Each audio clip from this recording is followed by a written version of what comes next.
Umechoka kulipia vifurushi vya gharama kubwa ilhali hutazami mechi zote? Acha kupoteza pesa zako. Kwa 5,000 tu, pata mechi zote duniani pamoja na channels za DStv, Azam TV na Ligi Kuu ya Tanzania moja kwa moja kwenye simu yako. Mahali popote, muda wowote, bila stress. 5,000 inasawa na mwezi mmoja. 10,000 inasawa na miezi miwili. Wasiliana nasi WhatsApp kwa 0659 387 069. Rudia 0659 387 069. Soka ni kwetu, burudika kiganjani kama boss.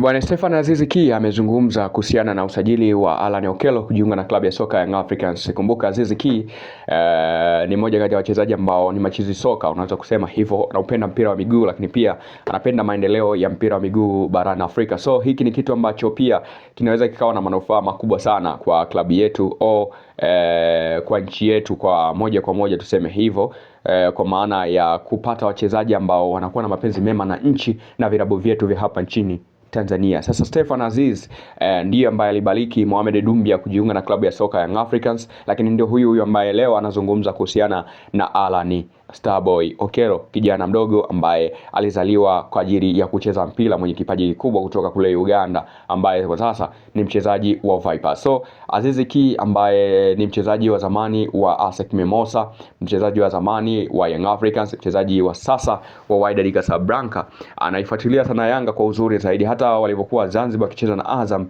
nakumbuka mapumziko yake baada ya majeruhi alipumzika pale Jangwani, yani alipumzikia Tanzania na kuwa anashinda kule Avic Town. So amezungumza kwamba kuhusiana na hicho ambacho kinaendelea, kwa nini Okello ni nani na nini.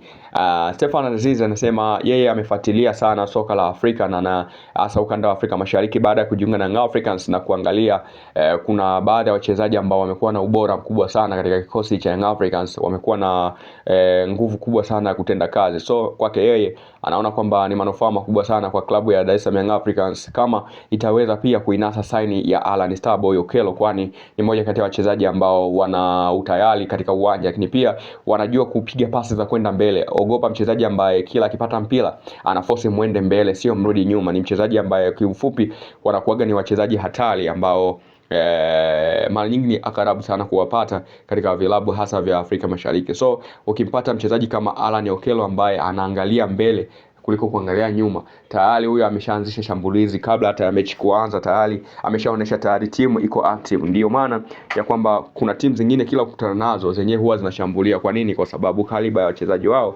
wanakuwa ni washambuliaji, wanakuwa wanapenda kushambulia. So this is massive for Young Africans kama wataweza kuipata saini ya Alan Starboy Okello. Na Dumbia sio mchezaji mbaya kama ambavyo watu wanasema. Dumbia ni mchezaji mzuri ambaye amekuwa na kiwango bora, lakini sasa manufaa mapana ya klabu yazingatiwe, kwa sababu huwezi ukaishi tu moja kwa moja kwa kumpenda mchezaji pasi na kuangalia maslahi yako binafsi. So Young Africans kwa sasa wanachokiangalia ni maslahi binafsi ya team ili waweze kufikisha malengo yao ambao wamejiwekea. Malengo ya Young Africans ni kufika hatua ya finali ya ligi ya mabingwa barani Afrika. So kwa namna yote ile lazima wawe na maamuzi magumu ili kufikia hatua hizo. So Young Africans wanachokifanya sio kibaya na hakiwezi kumuumiza mtu yoyote, bali kinaleta matumaini bora ya kuweza kujipapatua. So nadhani Young Africans wapo katika jambo zuri ambalo wanalifanya la kimkakati na la kikubwa zaidi kuweza kuifanikisha nchi ya ahadi. So Stefan Aziz